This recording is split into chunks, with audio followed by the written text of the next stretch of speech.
Baik, Assalamualaikum warahmatullahi wabarakatuh. Selamat malam. Untuk yang terhormat Ibu Rizky Ulansari selaku dosen pengajar mata kuliah kewirausahaan, dan yang kami banggakan teman-teman kelas AB. Terima kasih untuk kesediaannya untuk menghadiri presentasi dari kelompok 3 pada malam hari ini. Baik, perkenalkan, nama saya Muhammad Eko Cahyono. Saya perwakilan dari kelompok 3 yang akan membacakan presentasi mengenai penggunaan sumber daya usaha.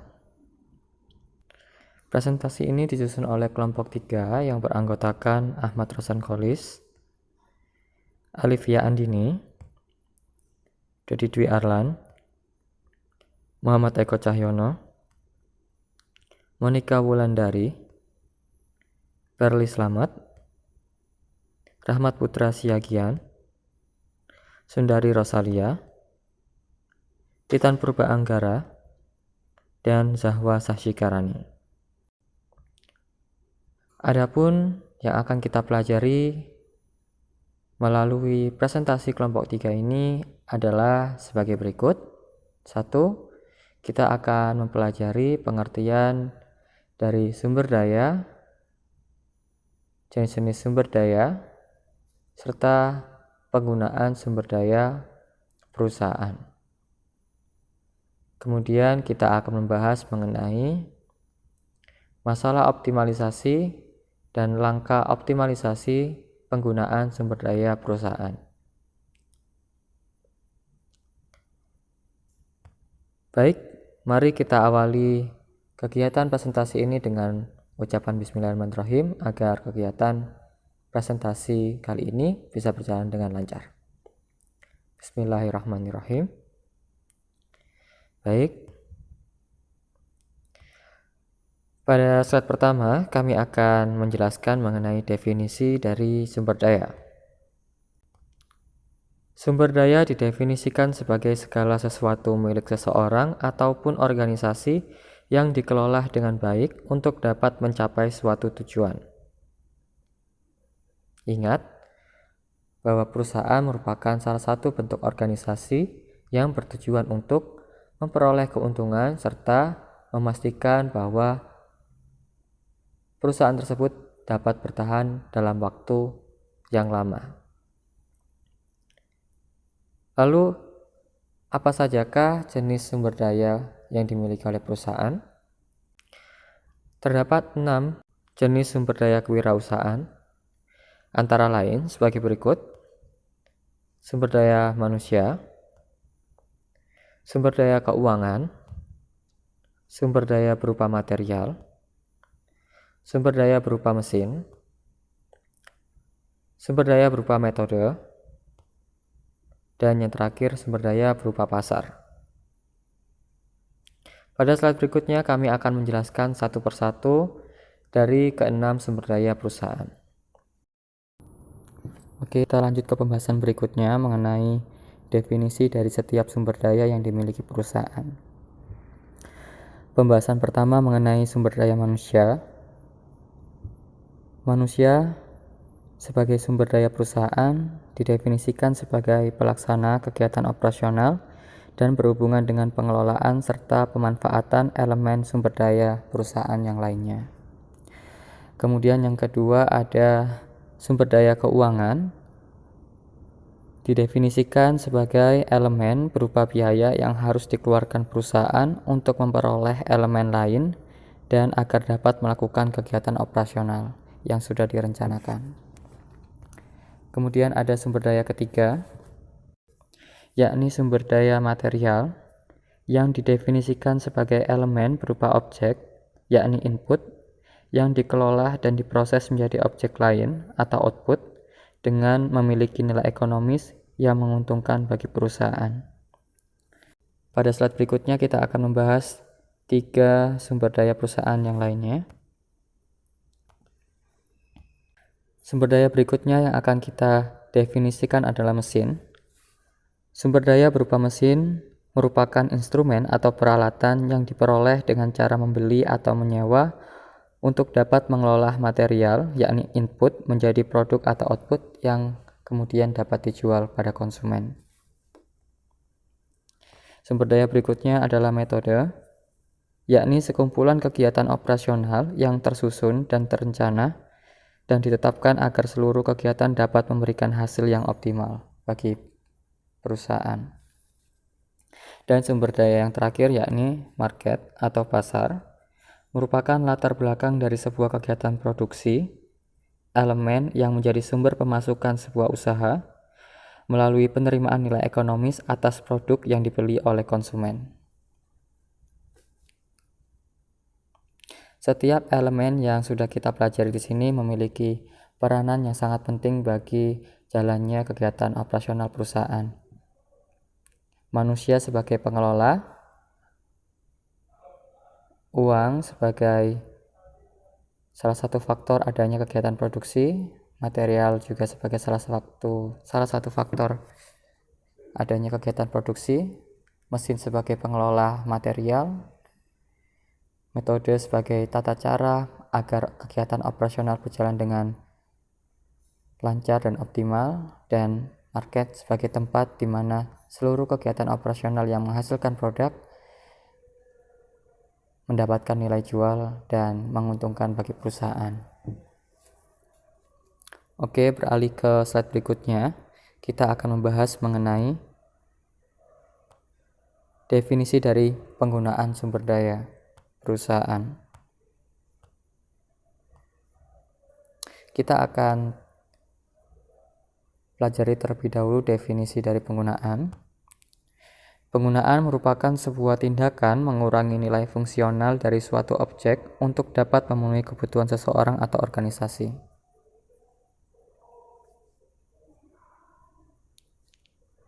Di sini, perusahaan merupakan suatu organisasi yang bertujuan untuk mendapatkan profit sebanyak-banyaknya, kemudian memastikan keberlangsungan hidup usahanya, dan selalu berusaha memberikan dan memenuhi kebutuhan konsumen yang menjadi sasaran penjualan produknya.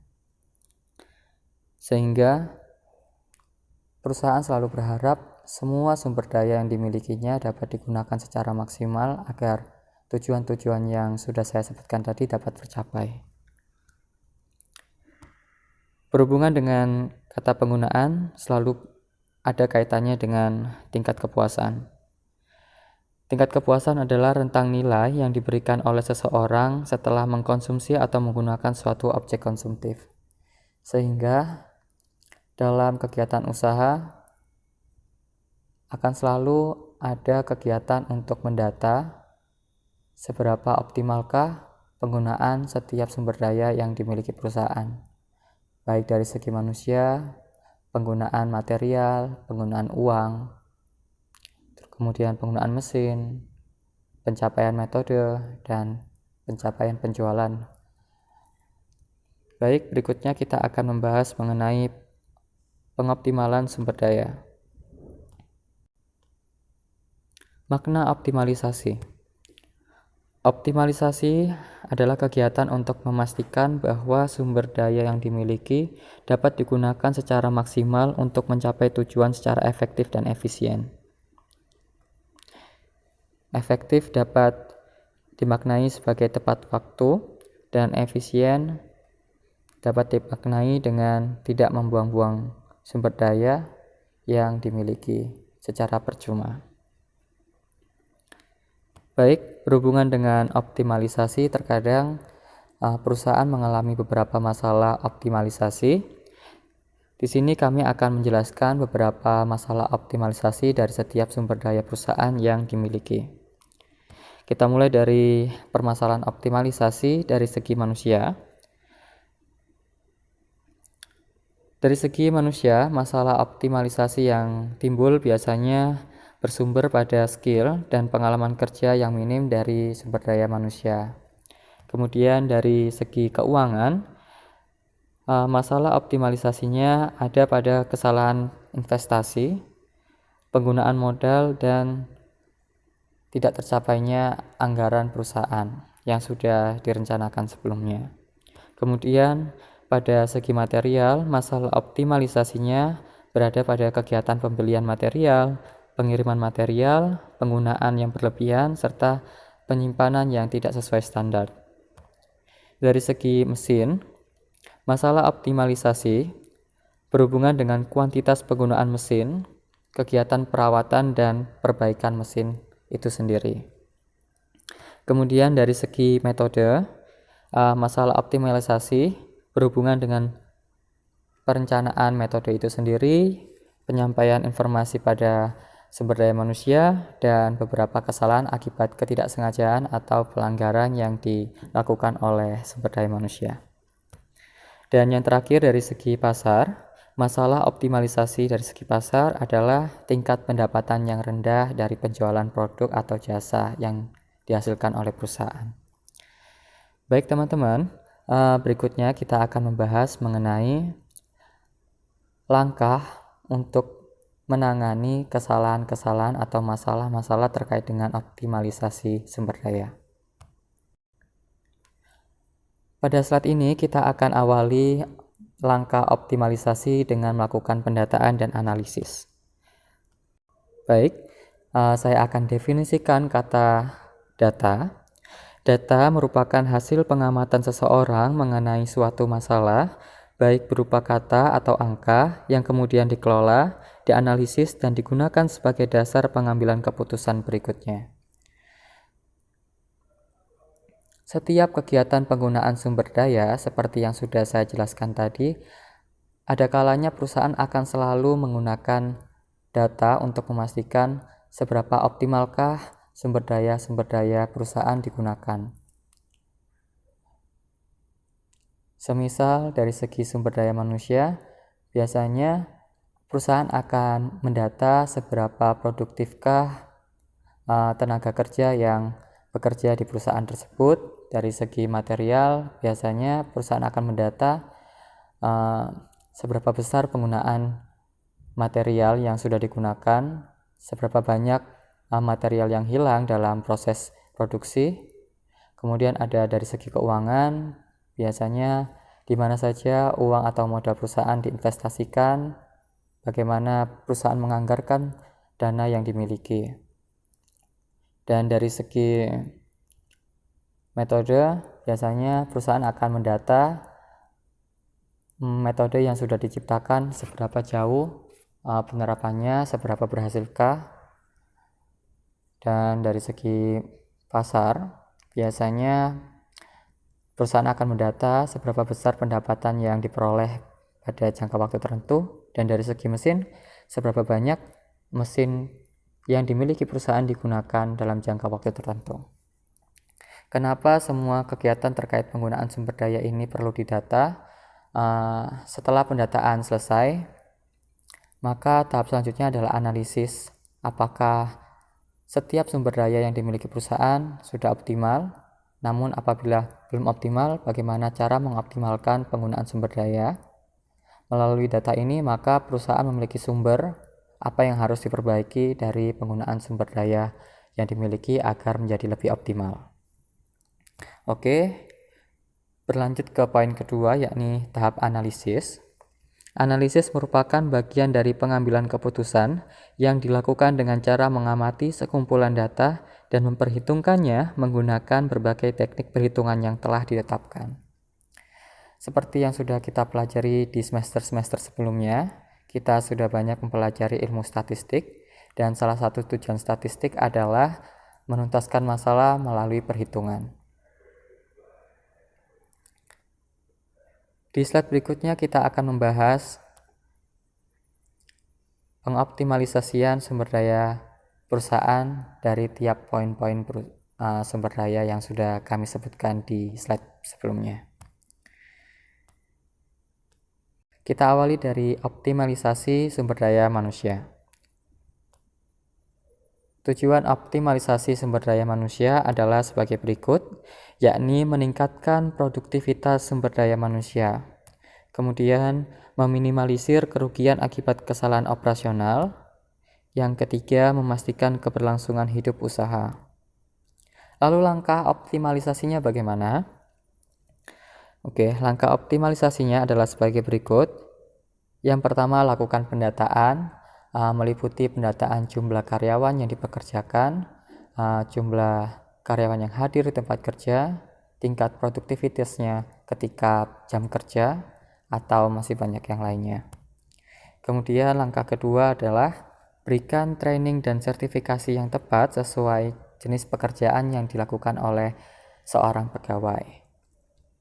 Langkah yang ketiga adalah menerapkan ilmu fisiologi dalam menentukan pekerjaan. Untuk informasi, ilmu fisiologi merupakan ilmu yang digunakan untuk menentukan jenis pekerjaan yang tepat pada seseorang yang memiliki ciri fisik tertentu. Kemudian langkah yang keempat adalah lakukan reward dan punishment yang bertujuan untuk memberikan apresiasi kepada karyawan dan untuk memberikan hukuman bagi karyawan yang melanggar aturan yang sudah ditetapkan bersama, agar aturan-aturan yang dilanggar tersebut tidak terulang kembali ke depannya. Kemudian langkah yang terakhir, langkah yang kelima adalah jalin komunikasi yang positif di area kerja. Usahakan teman-teman membangun suasana kerja yang kondusif, positif maksud saya, tanpa adanya konflik antar pegawai. Oke, kita akan beralih ke optimalisasi sumber daya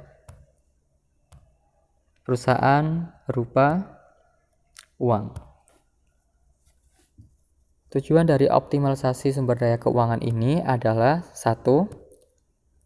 Memaksimalkan penggunaan modal usaha, kemudian memastikan kegiatan operasional dapat terus berjalan. Ketiga, memaksimalkan nilai perusahaan di pasar modal. Langkah yang harus kalian lakukan untuk dapat mengoptimalkan penggunaan sumber daya keuangan perusahaan adalah 1. Lakukan pendataan terkait dengan penggunaan uang untuk investasi, kemudian penggunaan uang untuk pembelian material atau penggunaan uang untuk perbaikan dan perawatan mesin, penggunaan uang untuk menggaji karyawan, dan lain sebagainya. Kemudian langkah kedua adalah pelajari dengan tepat ilmu manajemen keuangan. Yang ketiga, pelajari dengan benar ilmu akuntansi. Dan berikutnya, pelajari dengan benar ilmu manajemen anggaran.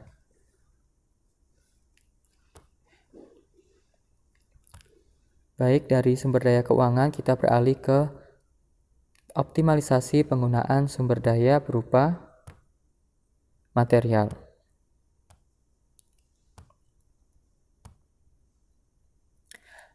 Tujuan dari optimalisasi sumber daya material milik perusahaan adalah 1. Memaksimalkan ketersediaan material. 2. Memastikan kegiatan operasional dapat terus berjalan. 3. Meminimalisir kerugian akibat pembelian dan penyimpanan material yang tidak sesuai dengan standar. Dan langkah berikutnya adalah bagaimana teman-teman mengoptimalisasikan sumber daya berupa material. Langkah pertama adalah lakukan pendataan. Pendataan yang dimaksud lakukan pendataan terkait jumlah material yang dibeli, berapa besar material yang digunakan, berapa banyak material yang terbuang akibat kegiatan operasional. Kemudian langkah berikutnya adalah jalin kerjasama yang baik dengan supplier dan distributor.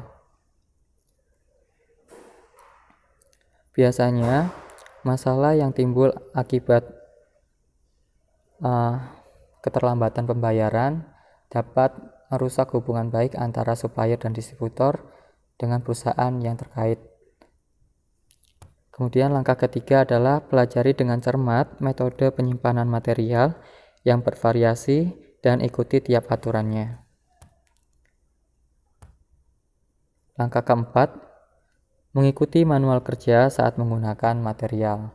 Hal ini bertujuan untuk mengurangi kemungkinan terjadinya kesalahan yang mengakibatkan material terbuang sia-sia. Kemudian lakukan research yang berfungsi untuk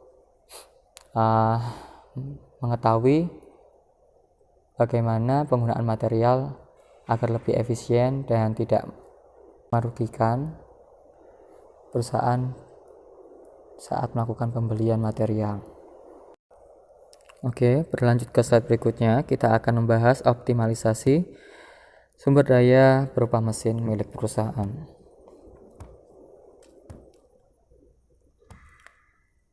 Tujuan dari optimalisasi penggunaan mesin atau peralatan perusahaan adalah sebagai berikut, yakni 1. Meningkatkan produktivitas dalam pengoperasian mesin atau peralatan. Kemudian, meminimalisir kerugian akibat kerusakan mesin. Yang keempat, memaksimalkan space di area kerja. Langkah yang dapat teman-teman lakukan untuk dapat mengoptimalisasikan sumber daya mesin ini adalah 1. Lakukan pendataan terkait jenis pekerjaan yang memerlukan mesin tertentu. Lakukan perencanaan untuk memastikan mesin dapat digunakan sesuai jenis pekerjaan tersebut. Mesin dapat ditempatkan di tempat yang tepat, tertata dengan rapi. Lalu data berapa lama penggunaan mesin, berapa lama waktu yang diperlukan untuk memperbaiki mesin. Lalu pastikan adanya ketersediaan mesin alternatif agar kegiatan operasional dapat terus berjalan apabila salah satu mesin mengalami kerusakan atau kendala lainnya. Langkah kedua adalah pastikan setiap operator mesin sudah memahami instruksi penggunaan dengan benar. Hal ini bertujuan agar mengurangi kemungkinan terjadinya kesalahan operasional yang memicu kecelakaan kerja dan berkaitan dengan kerugian yang dapat dirasakan oleh perusahaan akibat penggunaan material yang berlebihan atau harus mengganti rugi pada karyawan yang mengalami kecelakaan kerja terkait pengoperasian mesin. Kemudian yang ketiga, pastikan mesin tersedia dan tertata dengan tepat sesuai kebutuhan. Seperti yang sudah saya jelaskan sebelumnya, maka penting untuk mendata suatu mesin di area kerja tertentu, jumlah dan kapasitas produksinya, agar setiap personil yang akan menggunakan mesin mengetahui lokasi dan spesifikasi atau batasan dalam penggunaan mesin tersebut. Langkah yang keempat adalah pastikan mesin dirawat dan diperbaiki dengan tepat. Hal ini digunakan untuk mengantisipasi kerusakan pada mesin yang berakibat pada terganggunya kegiatan operasional atau produksi. Dan yang kelima, pastikan mesin dipergunakan dengan maksimal dalam jam kerja. Oke, beralih ke slide berikutnya, kita akan membahas mengenai optimalisasi sumber daya berupa metode.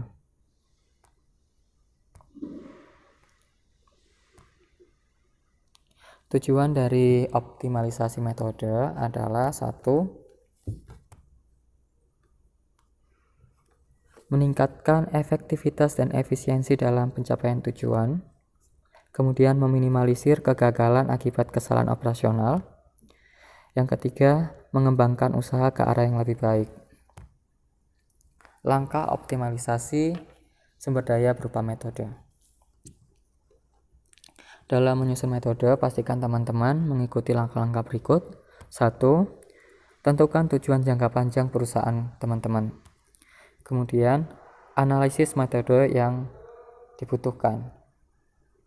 Pada umumnya, analisis yang digunakan adalah analisis SWOT, yakni strength, weakness, opportunity, dan threat, yang sudah kita pelajari dan sering kita gunakan di semester-semester sebelumnya. Oke, langkah ketiga adalah susun poin-poin dari perencanaan yang sudah teman-teman buat. Dan langkah keempat, implementasikan metode yang sudah direncanakan. Yang kelima, evaluasi metode untuk memastikan seberapa besar metode yang sudah diciptakan dapat tercapai, kemudian mengapa metode tidak dapat tercapai, dan untuk dapat menjadi dasar perubahan di tahap berikutnya, yakni tahap penyesuaian.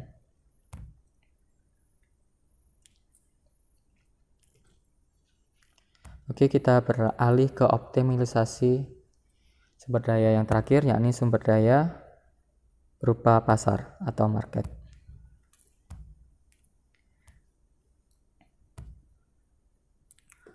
Tujuan dari optimalisasi sumber daya pasar adalah 1.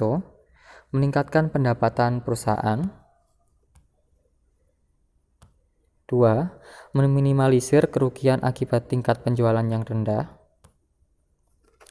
Kemudian yang ketiga, memastikan keberlangsungan hidup dan perkembangan usaha ke depannya. Lalu langkah optimalisasi pasar yang dapat teman-teman lakukan adalah 1. Lakukan pendataan terkait dengan metode pemasaran, jumlah pendapatan dari kegiatan pemasaran, kemudian keberhasilan dalam penerapan suatu metode pemasaran, dan lain sebagainya. Yang kedua, pelajari strategi penjualan, selling, atau pelajari juga strategi pemasaran. Kemudian yang ketiga, perhatikan kebutuhan konsumen sesuai perkembangan zaman. Pastikan teman-teman ketika memiliki suatu produk dapat memenuhi kebutuhan konsumen, sehingga konsumen yang memerlukan produk teman-teman untuk memenuhi kebutuhan mereka selalu menjadikan perusahaan teman-teman sebagai produk yang akan diberi terus-menerus. Langkah yang keempat adalah evaluasi kegagalan. Evaluasi kegagalan dapat meliputi evaluasi pada metode pemasaran yang ditetapkan. Mengapa metode ini tidak berhasil? Lalu teman-teman berdasarkan data yang sudah dikumpulkan membuat suatu inovasi sehingga metode yang baru dapat menguntungkan dari segi penjualan produk perusahaan teman-teman. Baik teman-teman, kita sudah sampai di akhir presentasi kelompok 3 mengenai penggunaan sumber daya perusahaan. Sebelum kami tutup presentasi yang kami berikan pada malam hari ini, kami ingin menyampaikan kata-kata mutiara terkait dengan para pengusaha muda. Ketika teman-teman memulai usaha, pastikan teman-teman memiliki keberanian dan ilmu yang seimbang terkait dengan kewirausahaan. Dan adapun jika teman-teman gagal di tengah jalan saat teman-teman memulai usaha, pasti akan ada kata-kata seperti ini untuk memotivasi teman-teman. Kamu belum gagal kok, ayo coba sekali lagi. Sekian dari kelompok 3. Sesi berikutnya adalah sesi tanya jawab. Saya ucapkan terima kasih untuk Bu Rizky Wulansari dan teman-teman kelas AB. Saya mohon maaf apabila ada kesalahan terkait presentasi yang sudah kami berikan. Kami ucapkan salam. Wassalamualaikum warahmatullahi wabarakatuh.